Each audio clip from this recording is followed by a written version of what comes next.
네, 북한이 4차 핵실험을 강행한 이후 동북아 정세는 요동치고 있습니다. 북한의 핵실험이 남긴 파장과 앞으로의 영향 자세하게 좀 분석을 해보겠습니다. 네, 동국대 북한학과 김용현 교수, 양욱 국방안보포럼 연구위원 두 분 나오셨습니다.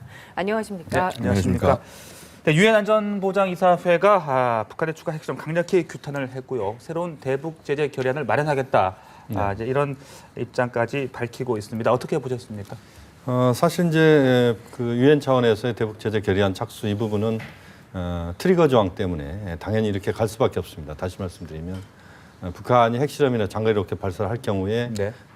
자동으로 유엔 안보리가 소집되는 것으로 되어 있기 때문에 이번 그 안보리 소집은 그 상당히 빨리 이루어졌다 이렇게 봐야 되고, 네네. 그 과정에서 그 북한에 대한 규탄과 새로운 제재 이 부분에 대한 모색 이것은 그 수준은 뭐 우리가 좀 더 지켜봐야 될 부분입니다만, 네. 이제까지 4차례에 걸친 그 위원 안보리 결의안이 지금 작동하고 있기 때문에 그보다 높은 수준에서 이루어질 네. 것이다. 김정은 제1위원장 입장에서는 이런 그 전방위적인 국제사회 압박 여기에 대해서 아마 그 대화 제의를 하면서 분위기를 바꾸려고 하는 그런 쪽의 시도를 할 가능성이 높다고. 네, 중대한 추가 제재 어떤 것을 생각해 볼 수 있겠습니까? 사실은 그동안의 대북 제재가 4차례에 걸쳐서 결의안이 작동하고 있는 지금 상황에서 보면 추가적 제재의 그 내용들이 그렇게 크게 나올 수 있는 요소들은 별로 많지는 않습니다. 네. 다만 이제 금융 제재가 북한이 굉장히 아파하는 부분이기 때문에 금융 제재를 개인이나 또는 북한의 핵실험과 관련된 기업들 이쪽으로 좀 확대시키는 조치랄지 그런 차원이고, 또 중국이 얼마만큼 적극적으로 이제 그 제재에 동참하느냐 이것을 갖고 북한이 상당히 부담스러워할 수 있다. 뭐 이런 점에서 대북 제재의 어떤 수단들이 그렇게 많지는 않지만 네. 중국이 적극적으로 제재에 가담하느냐 이것이 또 하나 중요한 포인트라고 볼 수 있겠습니다. 네, 원래도 제재를 받는 상황에서 이제 더욱더 고립될 수밖에 없는데요. 대화 아니면 추가적인 도발도 저희가 생각을 해볼 수 있을까요? 어떻게 전망하십니까? 뭐 원래 이제 북한이 이러한 그 핵실험을 할 때는 단순히 이제 그 탄두 터지는 것만을 하는 것이 아니라 운반 수단도 언제나 같이 동반이 됩니다. 그래서 보면은 지난번에 그 3차 핵실험 때를 보면 3차 핵실험 전 발사에 그 3차 핵실험 전에 앞서서 그 전해 12월 12일에 은하 3호를 발사했죠. 예. 마찬가지로 이번에도 네. 그러한 것들이 연결이 될 수 있다. 그래서 이제 결국은 그 우리가 장거리 탄도탄이라고 표현하는 북한의 이제 새로운 그 소위 장거리 로켓 발사가 좀 예상될 수 있지 않겠느냐. 네네. 사실은 그 작년 10월에도 이거 발사할 것이다라는 관측들이 많지 않았습니까? 보면은 이제 이거는 조금 의미가 틀린 것이, 이전에는 은하 3호는 한 거의 30m 정도의 발사체였고 페이로드가 뭐 거의 뭐 그 얼마 되지 않았습니다. 소위 뭐 이제 1톤도 되지 않는 페이로드 한 150 킬로그램 정도의 페이로드밖에 되지 않았는데, 이번에는 거의 그 2배 이르는 한 뭐 53m, 뭐 관측에 따라서는 60m까지도 가능하다 이런 얘기가 나오는데, 그런 정도의 커다란 로켓을 발사하게 될 경우는 거기에 탑재하는 탑재 중량이 늘어납니다. 그러면 지금 북한이 지금 얘기하고 있는 이게 뭐 수소탄이든 아니면 네. 증폭핵 분열탄이든 그거를 거기에 싣고 쏠 수 있다라는 것만 가지고도 예를 들어서 북한 입장에서는 미국에 대해서 굉장히 강한 압박의 수단이라고 생각을 할 수가 있고요. 그래서 네. 당연히 그거를 활용할 가능성도 있습니다. 네. 근데 다만 지금 이게 흐름을 좀 봐야 되는 것이, 지금 북한이 1월 6일 날 하지 않았습니까? 어제 하지 않았습니까? 자, 그러면 2월 되면 당장 뭐가 있습니까? 한미 연합훈련이 있죠. 그러면 이제 또 그 남북 간의 관계는 계속적으로 이제 또 경색이 될 수밖에 없고요. 그래서 한 뭐 3월 정도 이게 끝나고 난 다음부터 이제 뭐 예를 들어서 그 어떻게 대화를 할 거냐. 분명히 우리가 한미 연합훈련하는 기간을 발사하기 어려울 겁니다. 그럼 그거 끝나고 난 이후에 시점을 봐서 예를 들어서 뭐 북한의 무슨 김일성이 생일이라든가 아니면은 뭐 예를 들어서 자기네 그 4월 25일 그 창군 기념일이라든가 이런 때를 즈음해서 뭐 예를 들어서 발사할 가능성도 있지만은 네. 결국 이제 이런 것이 그 북한의 입장에서는 자신에게 도움이 되냐 안 되냐를 가지고 판단을 할 겁니다. 지금 굉장히 무모한 듯한 4차 핵실험이긴 하지만은 네. 북한 입장에서는 이것이 자신들의 그 어떤 주장을 하는 데 있어서 굉장히 도움이 된다고 생각을 했으니까 미리 준비를 쫙 하고 있다가 이 시점에 딱 풀어낸 것이죠. 네. 그러니까 결국은 조금 좀 그 부분 지켜봐야 될 것 같습니다. 교수님은 로켓 발사 가능성, 도발 가능성 어떻게 보십니까? 사실 이제 그 북한이 과거에도 보면 양욱 의원께서 말씀하신 것처럼 로켓 발사 이후에 핵실험이 이루어진달지 이런 패키지로 그렇게 했던 경우들이 있었습니다. 이번에 우리가 또 주목을 하나 해야 될 부분은 북한이 이제 7차 당대회를 5월 초에 개최를 하는데 그 이전에 그 장거리 로켓 발사를 할 가능성 이 부분도 배제할 수는 없다.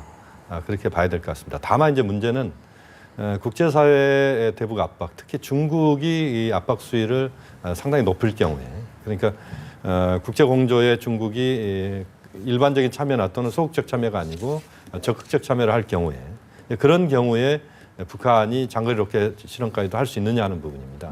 그렇게 된다면 북중 관계는 그야말로 뭐 꽁꽁 얼어붙을 수밖에 없다고 봐야 되고, 네. 또 지금 상황에서 보면 미국이 지금 대선 국면입니다. 대선 국면에 접어들고 있는 미국을 자극하는 수준을 또 증폭시켜서 자극한다는 것이 지금 당장 북한에게 얼마만큼 그 도움이 될 수 있는가. 여기에 대한 북한의 판단을 북한이 할 거라고 보는데 결국은 주판화를 튕길 겁니다. 그렇지만 현재로서는 그 장거리 로켓 발사 가능성은 반반이다 이렇게 볼 수밖에 없습니다. 네, 이 핵실험 이후 미국에서는 이제 한반도 사드 배치 문제가 또 논의가 되고 있다고 하고요. 또 전술핵 재배치론도 부상을 하고 있다고 합니다. 이런 부분들은 어떻게 당연히 지금 미국 입장에서는 그 사실 지금 우리가 어떻게 보면 핵무장을 안 하고 있는 이유 자체도 네. 한미의 어떤 상호 그 방위 조약에 의해서 미국의 해구산에 들어가 있으니까 우리가 안 하는 거 아니겠습니까? 근데 말이 미국의 해구산이지 우리 해구산이 눈에 보이는 게 아니지 않습니까? 네. 그렇다고 해서 거기에 실질적인 뭐 핵무기가 대한민국에 있어서 북한을 견제하는 것도 아니고. 그렇다고 해서 뭔가 지금 그 뭐 예를 들어서 사드 같은 것이 배치돼서 미국이 우리를 어떤 보호하기 위한 노력을 하는 것이 눈에 보이는 것도 아니고 당연히 우리로서도 불안한 측면이 있고 미국으로서도 불안한 측면이 있을 수밖에 없습니다. 그러니까 지금 보면은 여권 같은 데서 솔솔 지금 핵무장론 얘기 같은 게 나오고 있지 않습니까? 결국 이런 부분이 얘기가 나올 수밖에 없는 게 미국의 조치가 충분하지 않기 때문에 소위 상호 방위 조약에 의해서 가는 부분들이 충분하지 않기 때문에 이런 얘기가 나오는 것이고 그러니까 아까 전에도 보면은 왜 국방장관이 왜 그 미국 그 카터 장관과의 대화 얘기를 하지 않았습니까? 거기서 하는 얘기가 모든 확장 억제 수단을 제공하겠다. 네네. 결국 이 말의 함의 안에는 전술핵 그 재배치라든가 네. 혹은 아니면 사드와 같은 이런 것들도 결국 생각을 하지 않을 수가 없다. 근데 이게 결국 뭐냐면 지금 아시다시피 사드 문제는 제일 반대를 많이 한 데가 어딥니까? 중국 아니겠습니까? 이 중국의 전략적인 입장을 완전히 곤란하게 만들어 놓은 겁니다. 이제 중국이 지금 북한이 저렇게 한 상황에서 사드나 뭐 혹은 한반도 전술핵 배치를 네. 반대할 수가 있을까요? 지금 할 수가 없는 상황인 겁니다. 그렇게 된다고 한다면 소위 말해서 지금 우리 뭐 미중 어떤 이런 파워 게임들이 일어나고 있는데 이 구도에서도 중국은 상당히 밀리게 되고 중국으로서는 굉장히 좀 곤란한 상황이 될 수밖에 없겠죠. 어쨌거나 우리 입장에서는 우리 비용으로 하는 것이 아니라 어떻게 보면 미국이 그 어떤 그 상위 상호 방위 조약의 협약 틀 안에서 우리의 방어를 위해서 도움이 되는 것들을 끌고 온다. 우리로서 노할 이유는 없다고 생각을 합니다. 네, 그렇군요. 사드 배치 논의가 교수님이 보시기에도 좀 가시화될 거라고 보시는지요? 저는 이제 양욱 의원의 말씀에 좀 반대 입장인데요. 지금 이제 그 이유는 양욱 의원께서 말씀하셨습니다. 중국입니다. 네. 그러니까 중국 입장에서 사드 배치나 전술핵 배치는 북한을 겨냥한다고 보지 않고 중국을 겨냥한다고 판단합니다. 네. 중국은 자기들 턱 밑에다가 전술핵을 갖다 놓는 것으로 인식을 하는 것이고 사드도 역시 결국 중국을 겨냥한 것이다. 그렇게 되면 이제 북한 핵 문제에 대한 대처하는 그 전선에 균열이 생길 수밖에 없습니다. 다시 말씀드리면 지금 북한 핵 문제, 지금 4차 핵실험 이번 실험에 대해서 가장 우리가 중요하게 봐야 될 것은 한미 중의 협조입니다. 정보 협조 또 북한에 대한 압박 협조 뭐 이런 것들이 같이 가야 되는데 지금 사드 배치나 전술핵 부분이 튕겨져 나온다면 그 과정에서 미중 간에는 균열이 생길 수밖에 없다. 북한에 대한 핵 문제에 대한 접근이 출발이었지만 결국엔 네. 중국을 압박하는 것으로 인식할 수밖에 없다. 이런 점에서 사드 배치는 또 전술핵 배치는 상당한 또 문제를 야기시킨다. 또 하나는 전술핵 배치랄지 이런 것들이 이루어지게 된다면 북한 네. 핵에 대해서 북한의 논리 자체를 용인하는 꼴이 될 수도 있습니다. 다시 말씀드리면 만약에 전술핵이 배치가 되고 그러면 북한이 핵 개발을 지속하는 부분에 대해서 또 다른 차원에서 북한 논리를 만들 겁니다. 남쪽에 전술핵이 배치되어 있기 때문에 북한은 핵을 계속 개발한다. 이런 논리로 또 갈 수밖에 없습니다. 네, 그렇기 그렇다면 때문에, 네. 핵 무장론에 지금 여권 일각에서 핵 무장론까지 나오고 있거든요. 이 네네. 부분에 대해서도 반대하시는 그렇습니다. 건가요? 핵 무장론이라고 하는 것 자체는 우리가 여러 가지 차원에서 봐야 됩니다. 만약에 우리가 핵을 무장하게 되면 일본 핵 무장은 거의 뭐 기정사실화 된다고 봐야 되고 일본은 또 핵 능력이 간접적으로 있는 국가입니다. 다시 말씀드리면 불과 뭐 몇 달 안에 또는 뭐 1, 2년 안에 핵무기를 완전히 그 배치할 수 있을 정도의 그 실력을 갖춘 나라다 이렇게 봐야 되고 대만의 핵 무장도 반대하기 어렵습니다. 그렇게 되면 동북아시아에서 핵 도미노 현상이 발생하고 결국 냉전 시대와 같은 핵 경쟁이 이루어지는데 그 과정에서 우리 한국이 감당하기가 어렵습니다. 그런 차원에서도 그렇고 전체적으로 만약에 우리가 핵 무장을 하게 될 경우에 북한이 핵을 지속적으로 개발하는 그 논리를 또 우리가 용인하는 꼴이 될 수밖에 없습니다.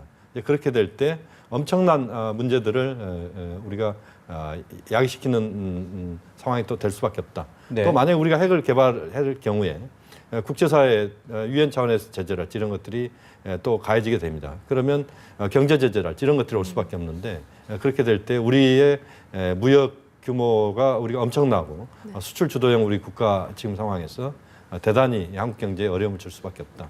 그렇게 네. 말씀드릴 수 있겠습니다. 네, 앞서 잠깐 중국 이야기 하셨습니다만은 이번 핵실험을 중국에도 알리지 않은 것으로 지금 전해지고 있는데요. 그렇다면 앞으로의 북중 관계 경색된다라고 봐야 되는 겁니까? 어떻게 보십니까? 이미 지금 중국 쪽 언론 얘기도 제가 좀 많이 들어보고 네. 있는데 그쪽에서는 이것이 그 결국 북중 관계에 틀어진 아주 단면이다, 대표적인 것이다. 뭐 지난번 우리가 뭐 늘상 이게 하는 얘기가 모란봉악단 돌아오는 얘기 많이 네네. 하지 않습니까? 그다음에 그 안에 무슨 핵 관련된 내용들이 있었고 공연 안에 네. 그 부분을 이제 중국 측에서 받아들이지 못해서 이제 뭐 이런 것이 된 것이다. 근데 그거는 하나의 단면일 뿐이고 결국 뭐냐면 북한의 핵을 바라보는 중국의 인식. 그다음에 북한은 스스로 우리는 어쨌거나 핵을 가져갈 것이다라는 그런 인식. 이런 것들이 충돌이 돼서 어떻게 보면 이제 더 이상 중국에게조차 핵실험을 알리지 않는 그런 상황까지 된 것이다. 네. 근데 결국 뭐냐 하면 이것이 의미하는 함의는 그 굉장히 중국의 접근도 나이브했다라는 것이 되는 것입니다. 그러니까 뭐냐면 우리가 지금 맨날 이 북핵 사태 나올 때마다 늘상 하는 얘기가 육자회담 얘기들 하지 않습니까?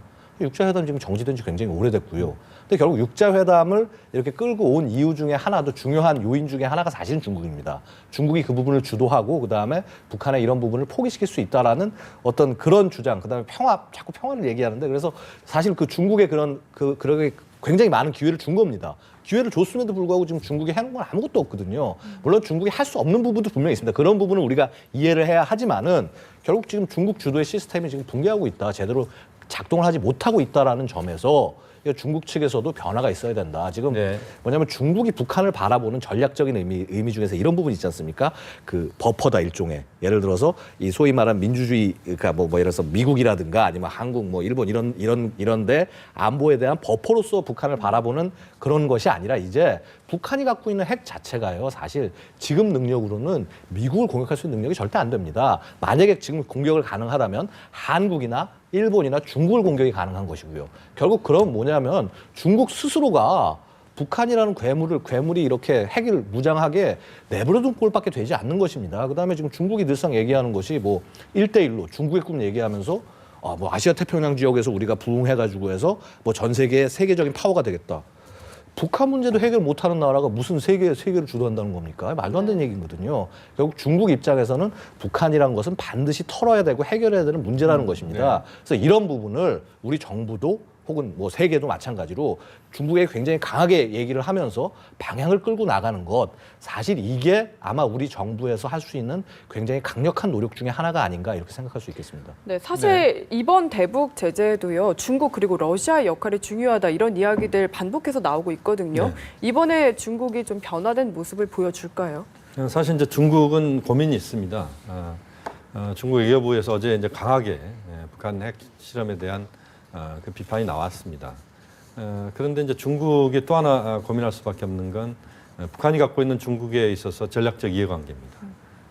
또 그 과정에서 중국은 어쨌든 국제사회 대북 제재에 동참한다. 이것은 그 많이 변화된 중국의 입장이다 이렇게 봐야 될 것 같은데 다만 이제 그 수위랄지 이런 부분에서 중국은 그 수위를 높이는 것보다는 낮추는 쪽으로 아마 역할을 하려고 할 가능성이 높습니다. 그만큼 중국 입장에서는 북한의 행동에 대해 나쁜 행동에 대한 비판과 거기에 대한 제재는 분명히 하면서도 또 하나 자신들의 전략적 이해관계, 북한이 갖고 있는 중요성 이런 것들을 고려하면서 실질적으로 북중 간의 그 협력, 그 협력은 아마 경제 협력이 현재까지 진행되고 있습니다만 어쨌든 그 제재에 동참하면서도 자신들이 북한과의 관계를 중장기적으로 고려하면서 접근하는 그런 쪽의 방식을 취할 가능성이 높다. 과거에도 보면 사실은 국제사회 대북 제재에서 늘 중국이 빠져나갈 구멍을 만들어줬거든요. 네. 그런데 이제 그 구멍들이 아마 좁혀질 거라는 생각이 듭니다만 그러나 완전히 그것을 봉쇄하면서 북한을 그 핀치로 몰고 가는 이런 쪽까지는 북한에 대해서 중국이 선택하지는 않을 것이라고 봅니다. 네. 자, 그런데 일본도 말입니다. 이 핵실험 소식이 전해지고 NSC를 상당히 빨리 열었고요. 지금 아베 총리가 상당히 좀 강경한 입장을 보이고 있는 것 같습니다. 일본의 의도는 어떻게 봐야 되는 겁니까? 역시 이제 일본은 뭐 그동안 핵실험 때마다 매우 강경한 입장들을 내놨던 게 사실입니다. 네. 또 일본 입장에서는 북한 핵실험이 곧 그 일본의 안보를 위협한다 이렇게 보고 있는 것이고 아베 정부 입장에서도 사실 이제 북한 변수가 아베 정부의 어떤 그 정치적인 입지를 구축하는 데 도움을 준 측면들이 있습니다. 그만큼 이제 일본의 그 평안법의 개정 문제랄지 또는 일본의 군사 대국화 문제랄지 이런 것들이 다 북한 변수와 연결이 돼 있던 것이고 현재도 이번 4차 핵실험도 역시 그런 과정에서 일본의 어떤 보통 국가와 또는 그 군사적인 능력의 확대 해외 파병이랄지 이런 것들을 또 논리를 또 만드는 쪽으로 네. 이게 작용한다. 이런 점에서 네. 일본 정부도 그렇고 일본 언론도 굉장히 이 부분을 강하게 부각시키면서 이제 네. 북한 변수를 활용하고 있다 이렇게 볼 수도 있습니다. 그러니까 상당히 신속하게 대응하는 모습을 보여줬거든요. 손쉽게 얘기해서 일본에게 있어서는요, 이 김정은이 저렇게 난리를 치고 핵을 하면 할수록 네. 지금 이 관계에서 제일 손해 이익을 보는 건 일본입니다. 예.